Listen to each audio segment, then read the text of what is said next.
So welcome. For those who don't know me, my name is Jo. My interests include my dog, your dog, and naps. And if you haven't heard me speak from this space and you don't know what to expect, that's okay. My phone is the one that's binging. That's a problem. I'm just going to go silence my own phone and let this be a wonderful invitation to anyone else that might need to silence it. Apologies, guys. I thought I left my phone in the car. That's a bit embarrassing. What I'm going to do is what I usually do. Generally, when I have a little thing to share up on a Sunday, there's a nice little journey that leads into it. So my goal is to bring you guys on the journey so we can together arrive at the same point that I arrived at.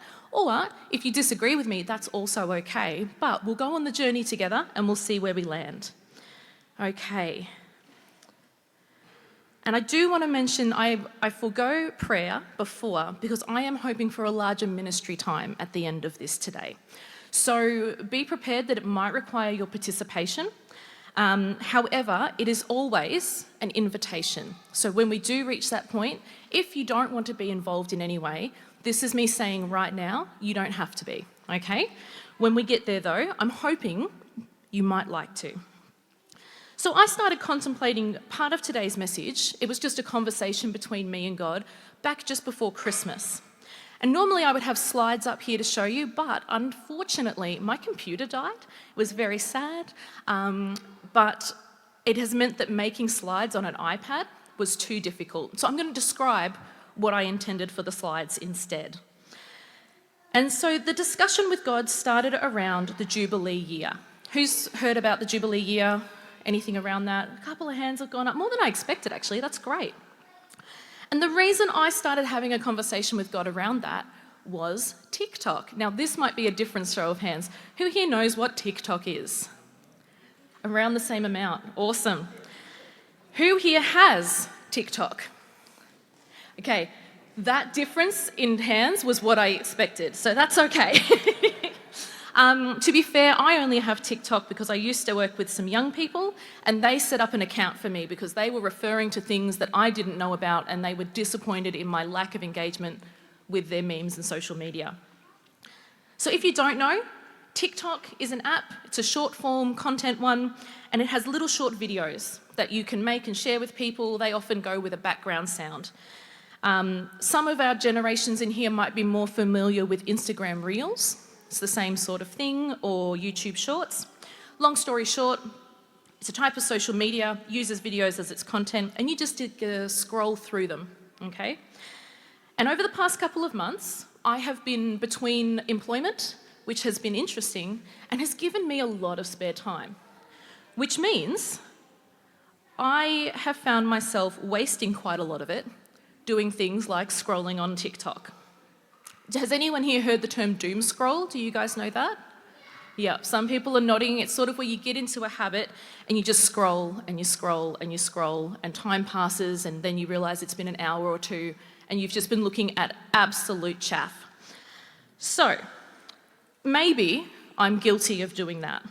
And the way that social media works, if you don't know, it uses algorithms. So all social media uses an algorithm and basically it's a set of rules. It's the data and information that decides how the platform works, okay? And this kind of social media is influenced by what you engage with. So, at this point, I would have put up a wonderful slide of the things that are normally on my TikTok for you to enjoy. The things, because I just decided when I was making this that I would screenshot the first 5 things that popped up on my TikTok. They included a video of a rescue dog who had found a new home, very sweet. It included a pet pigeon, which I am getting a lot of videos of at the moment, which is interesting. I got a Shrek cake. Do you guys know the movie Shrek? Yeah, it was a cake someone had made of him in a swamp, interesting. And then I got some political content as well. So the algorithm has seen that I engage with videos about dogs, videos about pigeons, political content, those kinds of things, and so it gives me those videos to engage with more. Now around Christmas time, we saw an influx of, it's my algorithm, I saw an influx of Christmas themed things. I love Christmas, it was very important. And it did this fun little segue where the algorithm tries to work out what other things might keep you engaged with their app. And I ended up on Christian TikTok, which surprisingly enough, I wasn't really a part of before. And as I started to engage with some of these, people were doing beautiful Christmas messages, people were doing beautiful reflections. As I started to engage with these, TikTok tried to find something else I might be interested in. And I ended up on a bunch of videos that I would have screenshot and put up here, which is basically, I think, conspiracy TikTok. Which, yeah, it's a bit yucky. And it's a great reminder that not everything that goes on the internet is fact, and that we can choose how we engage with these things, because it will give you whatever you want to engage with, whether or not it's good for you, whether or not it's factual. And this particular conspiracy that I started to be pushed quite a bit was that the Vatican was opening a forbidden prisoner portal and unleashing a 2,000-year-old evil on the world through the celebration of the Jubilee year. That's how I started to engage with the idea around the Jubilee year. There's a few people giggling. I'm hoping that means that people are going, that's probably not a truth. Okay, if you are curious, I want to say with some confidence, I don't think that's what the Vatican's doing with their time. Having said that, I'm not particularly interested in the Vatican or the Catholic Church, not quite my theology, and I'm not particularly interested in some of the rituals that the Pope's doing. It was simply the gateway to the conversation. Now, did I watch these TikToks? Absolutely. And because I watched them, I got more of them, and eventually I was kind of like, all right, we need to put down that we are not interested in these, because I will only get conspiracy TikToks from now on. And instead, did the unthinkable thing of reading my Bible. And it was after this that Di and I started to have a conversation about the message. So this conversation with God started beforehand. So it was a good little mental link, and I remembered, I think it was Ben Chenoweth, when you were talking about Revelation, you touched on the Jubilee year. Did I make that up? I didn't go looking for the video. But that was the link for me, that somewhere in the talking at YVV, there had been discussion about that. It's got to be in the Bible if one of those guys brought it here, right? So I can find it and I can go from there. So the Jubilee year, a few of you guys put your hands up. In a Jewish tradition, it's mentioned in the Old Testament, and I thought it would be fun to reflect on the practice of the Jubilee year, what it might mean for you and me as individuals today, and what that might mean for us living out, if there's any changes we might have to make to live the way they described in the Jubilee year. Okay. Who knows where it is in the Bible? Because I don't have slides, I'm going to do a bit more call and response stuff so that we stay engaged. Sorry, guys. Who knows where it is in the Bible? The Old Testament, well, I gave that away. Who knows specifically where in the Old Testament they talk about the Jubilee year? It is in Leviticus. Okay. Hands up if that's your favourite book. Exactly one person, and it's the heckler that I expected. So, it's a little bit impossible to pluck out a tiny bit of something from one book, because in the Old Testament, when they wrote these things, it was always designed to be consumed as a whole. We weren't ever supposed to go, that particular verse, we're going to pluck it out of context and place it over here and use it. So when we look at Leviticus, we have to sort of get an overview of what it was focusing on to tell us why this particular thing is important. Leviticus was the third book of Moses. It was written after the covenant was established, after the Ten Commandments on Mount Sinai, and it begins at a point where the covenant has already been broken. They've already stuffed up. So, Old Testament, we're doing a very quick overview, all right? The Israelites were stuck in Egypt, they were freed, Passover, woo, all of that happened, went through the lake, got free, complained, had some, through like the Red Sea. It's kind of a lake. They then made a covenant with God and they've already stuffed it up. It's been like 10 minutes. Because of this, Moses can't enter God's presence. The people have acted in such a way that there is a separation between them and God. And Leviticus is written presenting rules, rituals, and purity for the priesthood and the people, requirements on how they're supposed to live so that doesn't happen. The whole point of Leviticus is providing a way, a very detailed way, for people to be righteous and pure and living with God, because that's his desire, for his people to be with him. If you've tried to read Leviticus, and given that a number of you said it wasn't your favourite book, I'm guessing you've tried, it's a lot of rules. It's a lot of do nots. It's a lot of, we can't eat shellfish, can't make clothes with 2 kinds of fabric, don't do this, don't do that. And I think we could get bogged down in all of those bits and pieces. The purpose of it was not to limit the people in a way that made it impossible, although one could argue that it was a bit unreasonable. And we see in the New Testament that the laws were then taken and used to control people, and Jesus brought freedom from that. So that's where we're living. We're living in the freedom. But these people got the rules. And they were to help his people remember who he was, who they are to honour, and live separate from the other people around them. Okay, so he made a whole bunch of rules for the people and also for the land, which is a bit of what we're going to touch on today. Before he gets into Leviticus 25, which is where the Jubilee year is mentioned, it's also in Deuteronomy, I think, but I focused on Leviticus. He talks about a bunch of feasts. There's 7 feasts.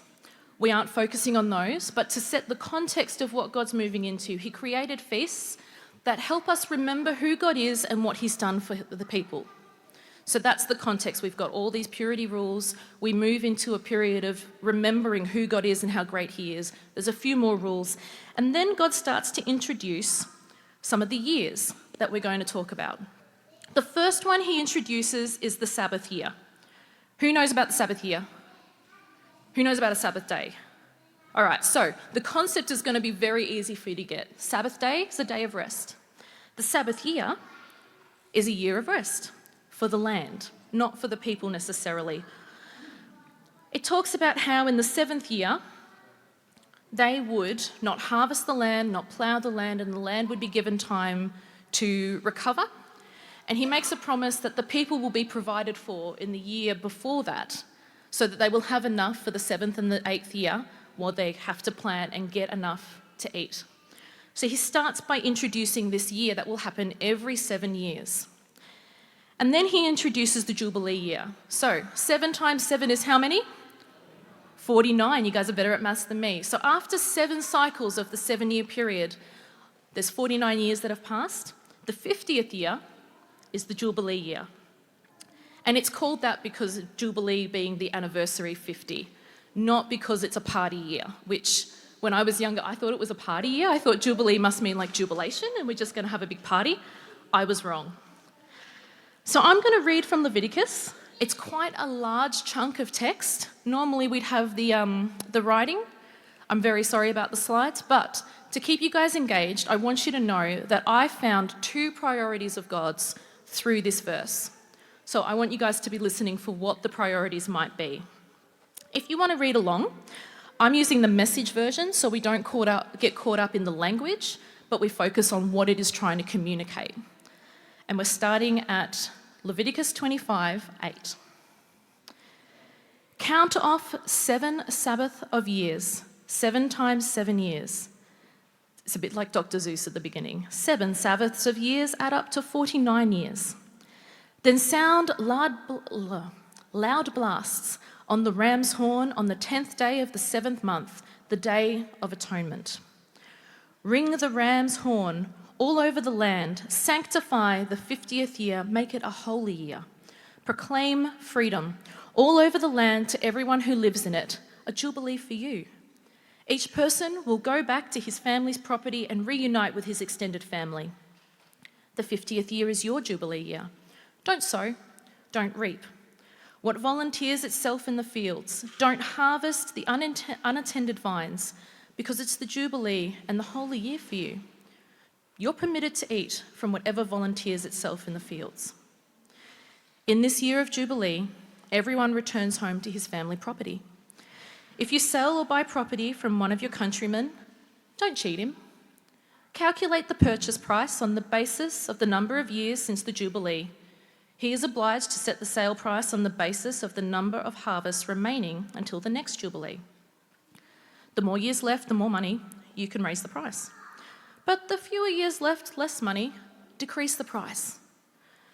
What you are buying and selling, in fact, is the number of crops you're going to harvest. So don't cheat each other.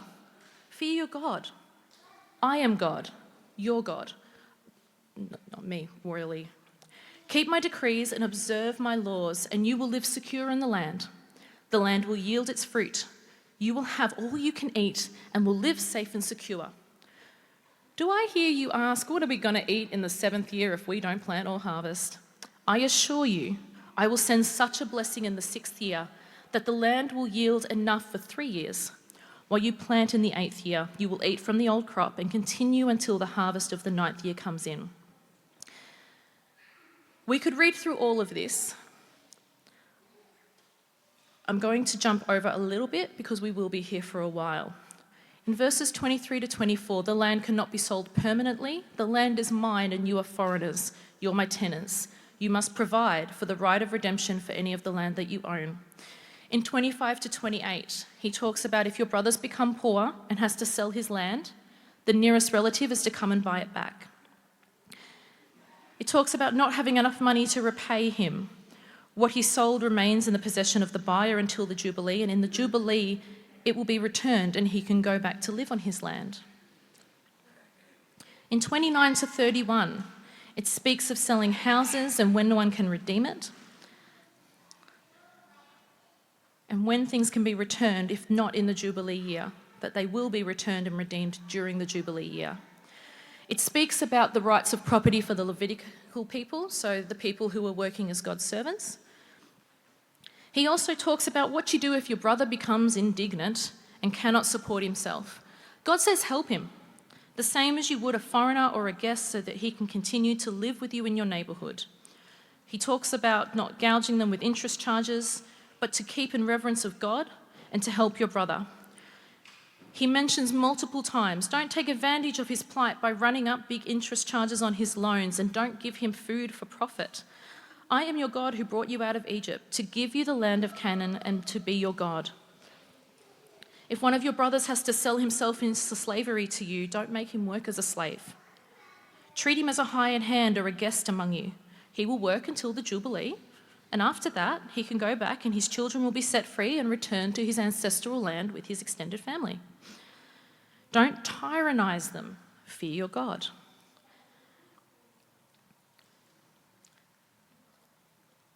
And if we jump down to 54 to 55, because it is such a large block of text. If he is not redeemed in any of these ways, he goes free in the year of Jubilee. He and his children, because the people of Israel are my servants whom I brought out of Egypt. I am God, your God. So a bit of an overview. If you were to take a guess, what do you think God is prioritising in this section? Go on.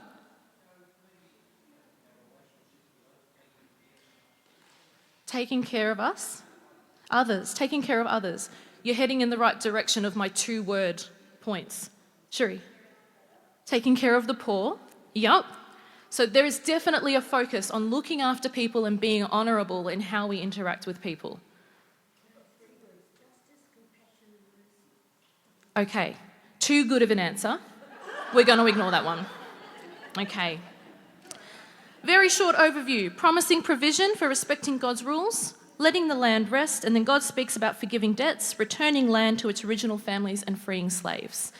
I feel that there are 2 particular things that he is focusing on here. We could even get it down to 1 word, being creation, but his people and the land. Now, in our political climate, there's a lot I could say about these particular topics. And for those of you that know me a little bit better, you might know that I'm finding it very hard not to. And instead of delivering a message that speaks to things specifically around returning land or freeing slaves, I'd like to point out that I would like to focus on the prioritisation of people and land in this verse. And I don't think that we would read this and think, well, that's terrible. We shouldn't be doing those things. I imagine everyone in here would agree. Treating people and land well should be a priority. However, relinquishing all debts owed, returning land to people, and freeing slaves in a world, if you didn't know, that has a higher rate of slavery now than at the peak of the slave trade that we saw in history from Africa to America. Slavery is much higher now in our society, and there are parts of our world that rely on slavery that we wouldn't even think about. To completely do a Jubilee year across all nations, if everyone went to that, our entire society would collapse. Capitalism doesn't really allow for those particular things to happen. So we don't celebrate the Jubilee year in a very literal way. It was designed as an Old Testament rule with a specific purpose, and it was for the people of the time. However, the principles remain the same.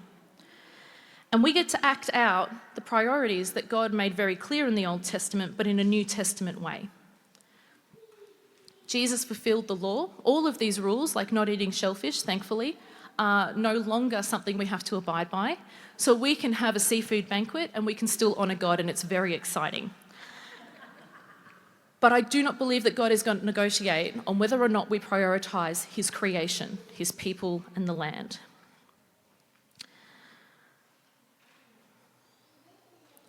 I'm taking a moment just because I'm getting a little bit shaky, and I'm hoping that that's Holy Spirit wanting to do the next thing. But I just want to take a moment to honour that and reflect on what I'm going to speak on next before we jump in. Okay. As I said, I could speak quite a bit about public holidays that we've recently had, an acknowledgement of what's happening in Europe and the Middle East.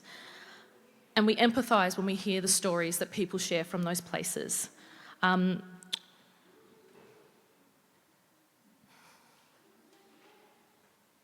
Thank you for being patient with me, guys. If you care about those topics, please know that there are conversations in our church and in our community that are happening around those, but this is not the space for it today, and we're going in a slightly different direction. The purpose of the Jubilee year was stated at the very beginning of its huge paragraph of text, and that was liberation, freedom. Liberation for who? Well, God's priorities are the people and the land. And that looks different for the people and the land. Without the rules that God puts in place, we could see the over-farming of the land. So having a break year every 7 years meant that his people would be provided for and the land, his creation, would be respected.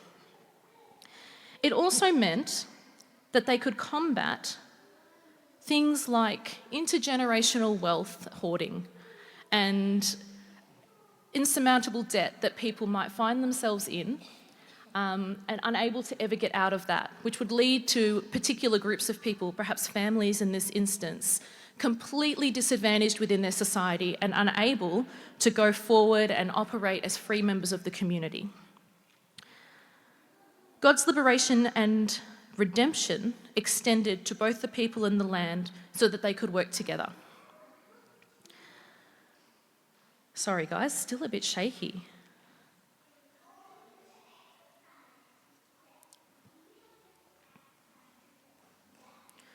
I do believe that God stated these rules not because he thought that the people were doing a good job, because remember, the context of this particular verse is that they've already stuffed up the covenant.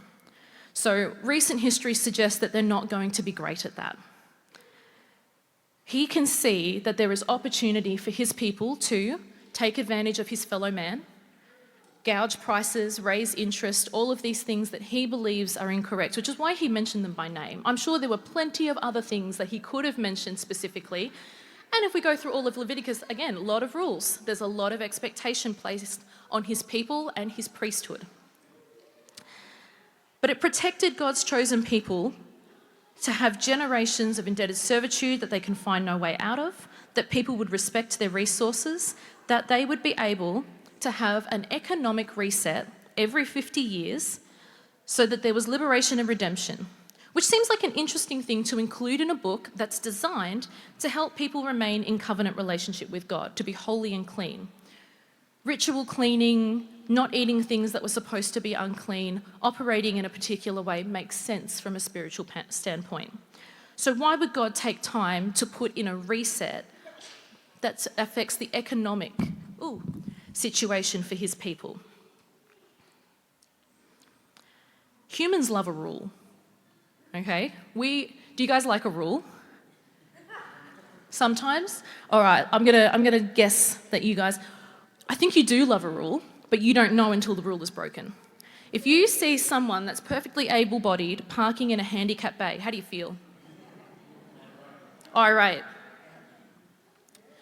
We do like a rule, okay? If you are playing Monopoly and someone is hiding stuff under the board and you discover that, how do you feel?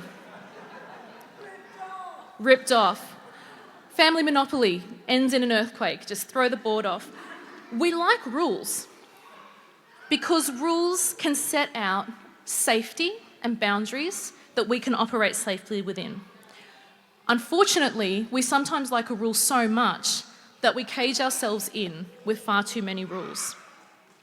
Jesus addressed this in the New Testament, but at this point in history, the people needed some rules. They needed some guidance, and they needed to make sure that the things that might ensnare them, such as wealth, such as cheating their fellow man to get land, would always be addressed and have a reset point so that God's people didn't continue down a wrong path that they could never come back from. Okay.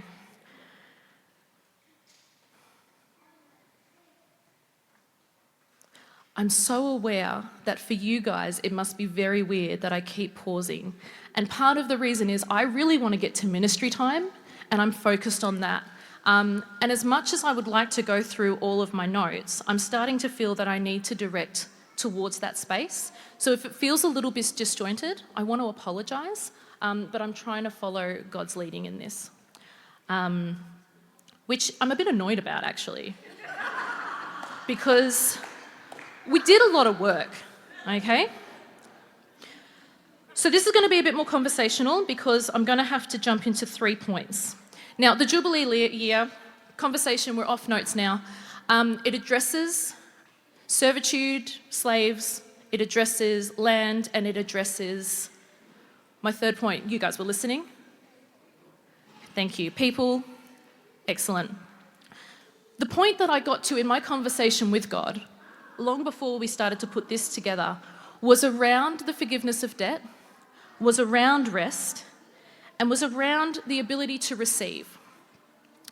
And I'm a little bit uncomfortable that I'm going so off track. So, when we have a Jubilee year, people were forgiven their debts. Can you imagine if someone came from the bank to you today and said, I'm assuming people have mortgages, there's people that don't, but said to you today, hey, I know you owe 500 grand on your house, I'm just going to forgive that right now. Yeah, we like that? That would be really nice. It likely won't happen. Please don't think that I'm advocating that God's going to do that. But our response would be one of celebration and thanks. We would gladly receive from an organisation. What if someone came up to you and said, I'm going to pay off your mortgage? What would your response be? Some people are happy to receive, right? Some of us are going to go, no, I can't accept that. I can't have my debt paid in that way, in that relational way. I'd like to point out that the people that God were talking to, they lived in communities where they all knew each other. They were loaning money to the people that they knew. They were buying land from the people that they grew up with. You were bartering with a person that you went to ancient Jewish primary school with. Okay? It was never an organisation that was doing this, it was individuals. And we focus quite a bit in our society around being a cheerful giver. And I think that this community is actually exceptional at that. You guys are excellent givers, and I can attest to that firsthand. You know, there are incredibly generous hearts. You can give yourself a round of applause for your generosity, yeah? And I'm not sure that the part where we forgive debts is the part that people struggle with in our community. I'm actually concerned that we hold on to our debts to others. And so part of the Jubilee year is a transaction. People have to be willing to give up their debts in order to have them forgiven. And that's sort of where God was taking me. So to speak personal experience, and I'm sharing this now as testimony, I think it's important to honour God. I'm not going to mention names of people, but I mentioned at the beginning, during this period of time, I've been without work for, I think we're coming up on 5 months. It's been a really long time. During that time, I have had individuals in this community and also outside of this community bless me financially, bless me with resources, bless me with food. It has been incredibly humbling because I realised during that process, I'm not very good at receiving. And every time I was given something new, it was bigger than the last gift. And every time it felt very much that God was challenging my ability to receive and let go of the things that I felt were important. In an individualistic society, we place quite a bit of emphasis on maintaining our ability to look after ourselves. It is far more likely, I think, that people will struggle behind closed doors than go to their friend unless they've got a really great relationship and an excellent self-worth and say, hey, I don't have any bread. Would you mind if I had some? We're not good at that. And so the first thing that I wanted to do in our ministry time was spend a bit of time ministering to us to expand our ability to receive. Now, of course, I'm speaking in practical terms. But I do believe that the Jubilee year that we can, by the way, I don't think I mentioned it, we live out of this all the time. The forgiveness of debt, the freedom to return to places is probably a little bit more complicated, freeing of slaves. We live in that space and we get to do that spiritually every day. People are liberated spiritually every day when they come into connection with our community and they hear about Jesus. Yeah? People are liberated and we get to eradicate the debt of sin, not through our ability, but through God's good grace to the people that he meets. And I'm perhaps talking about my physical experience, but pointing to a spiritual reality. That perhaps some of us are holding on to a debt of, I did this thing when I was so old to another person, and they've forgiven me, but I haven't let go of that. That's the first point of ministry today. The second point of ministry today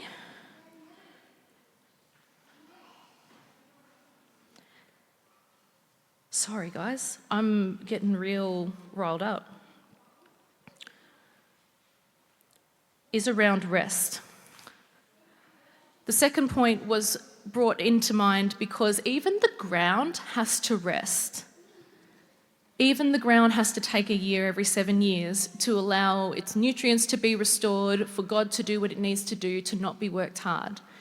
And I think part of us not forgiving or having freedom to let go of particular responsibilities or particular debts that we feel that we have to be holding on to can come from a fear mindset that we have to keep working to earn it and that we have to keep working in order to be worth something in our society.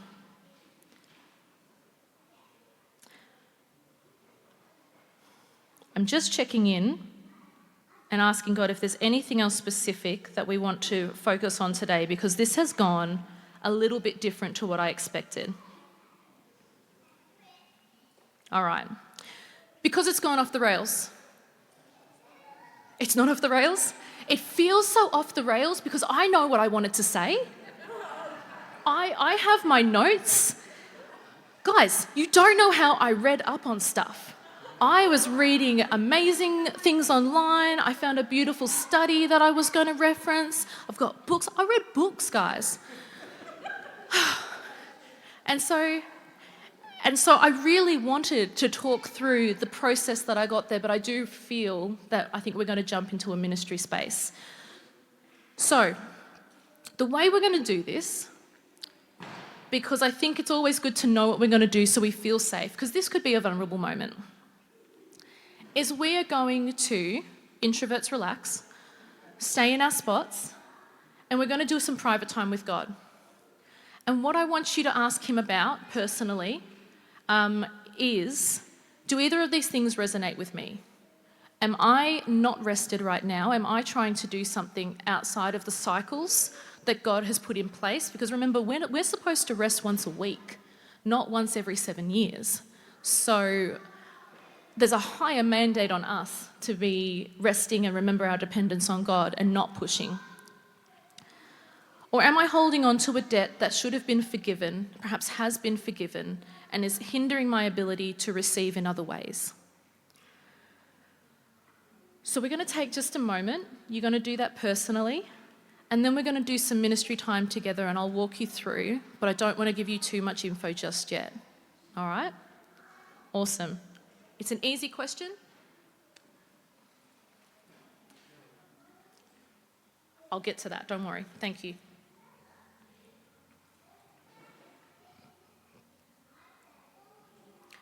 I also want to just point out that if you are not a person that knows much about listening to God, when we ask God, I trust that He answers, and I'm asking to take a bit of a risk with us. If you internally ask God, do either of these things resonate? And you immediately hear the word yes or no in your own voice or something similar, would you risk with me and assume it's God for the purpose of this exercise?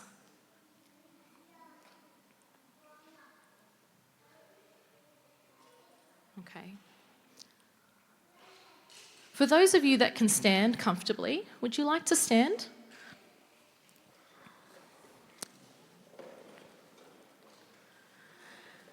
And we're going to ask you to assume a position in your body, because the physical mirroring the spiritual is always good, that for you represents receiving a present. How would you receive a present? I'd have my arms out. I'm going to grab that present.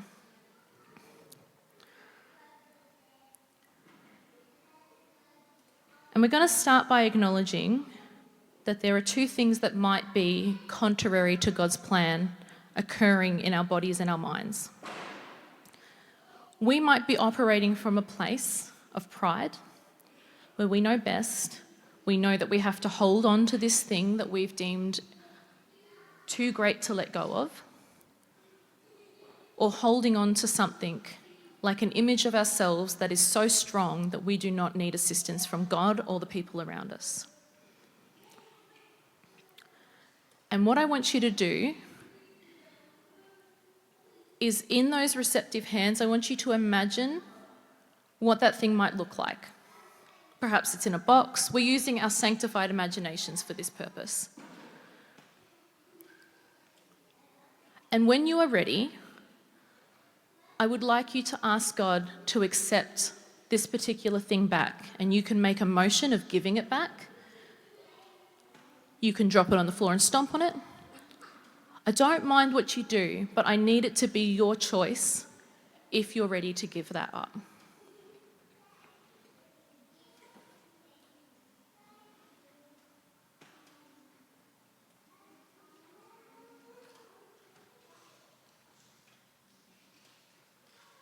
Okay.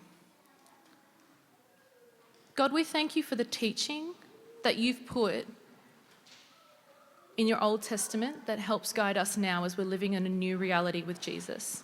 That our freedom, that our debts, that all of the things that we have that hinder our relationship with you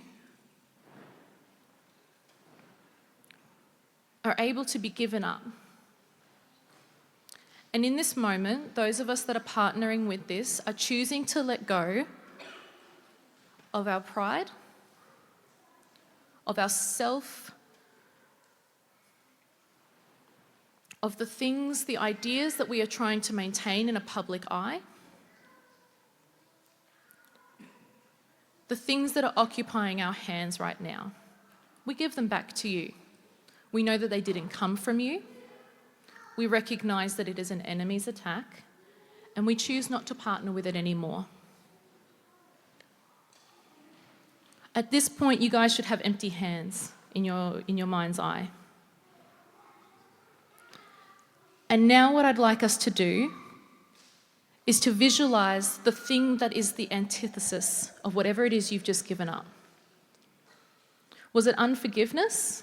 Was it a lack of rest? We're asking God to give you a visual of what it is that He is providing you and that you need to compensate and battle that iniquity that you've been carrying around with you, as He puts a reset on all of us for this year, in the next 50 years, I guess.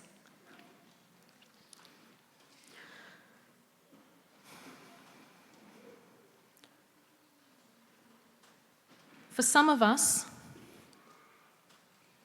it might be as simple as, I just need to get over that time that I said that thing when I was 8. We hold on to things that long sometimes.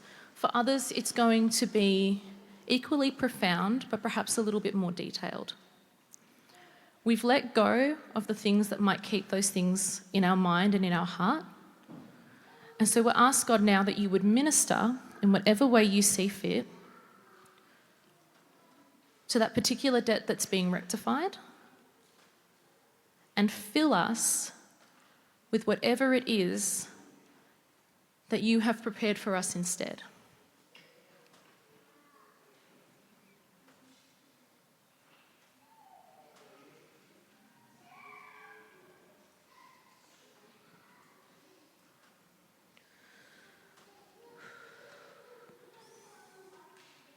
For those of you that aren't familiar with hearing from God, I was hoping that you might pay attention to things that jump into your mind.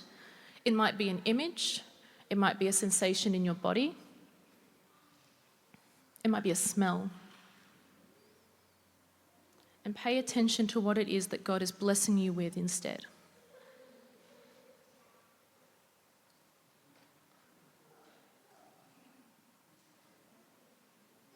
Okay. Now, while Holy Spirit's doing that work, I'm going to pray, and then we're going to move into an individual space for ministry time. I can see that Holy Spirit is doing some things with different people, and I want to honour that and give them opportunity to continue to pursue that with Him in whatever way they feel is most appropriate. God, we thank you that you receive things that are not good for us with open arms to put them in their rightful place. That our pride, that our unforgiveness, that the slavery that we put ourselves into is not your intention for us, and it is dealt with. Through the power and the blood of Jesus, it is dealt with. We do not have to carry that. And we collectively say, I'm sorry for the way that I've agreed with it. We now welcome the blessings that you have for us spiritually and the way that they might be reflected in the natural, uninhibited by the things that we've given up. We thank you for the healing that is taking place. We thank you for the expansion of our ability to receive, and then through receiving, bless others. That through Christ, it's not a one-off deal, but an ongoing cycle of generosity that we get to live in every day. We thank you for the blessing of provision. We trust in your promises, and we agree to keep our promises to you, to remain faithful, to trust even when it's hard, and to rest in the way you commanded.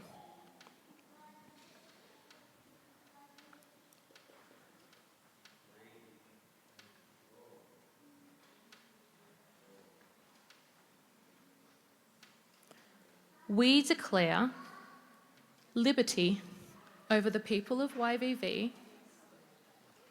We declare freedom over the communities that are present and represented in this room.